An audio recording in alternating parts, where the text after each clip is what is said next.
నీ జీవితంలో నీకెదురయ్యే ప్రతి యుద్ధం నీకు విజయాన్ని ఇవ్వటానికే దేవుడు అనుమతిస్తున్నాడు అంటాడు కదా యోబు భక్తుడు.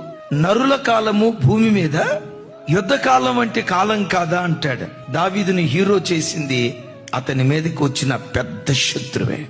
యోసేపును గొప్పవాడిగా నిలవబెట్టింది అతని మీదకి వచ్చిన శోధన పోతీఫర్ భార్యే. నేనంట నీ సాక్ష్యం ఎప్పుడు గొప్పగా ఉంటుందో తెలుసా? నీకెదురయ్యే సమస్య కూడా గొప్పగా ఉంటే ఆ గొప్ప శ్రమ నీకు గొప్ప సాక్ష్యాన్ని ఇవ్వటం ప్రారంభిస్తుంది. ఏ రోగమనే శత్రువు నీ నేలుబడి చేస్తుందో, ఏ అసమాధానమనే శత్రువు ఏలుబడి చేస్తుందో, ఏ ఆర్థిక ఇబ్బంది అనే శత్రువు నీ నేలుబడి చేస్తుందో, ఏ సాతాను పదే పదే నిన్ను తరుముతున్నాడో విశ్వసించు. నిన్ను తరమాలని ప్రయత్నం చేస్తూ నీ మీద యుద్ధానికి వచ్చిన శత్రువులను ఒకానొక రోజు నీ పాదముల కింద నా దేవుడు అణుచును గాక.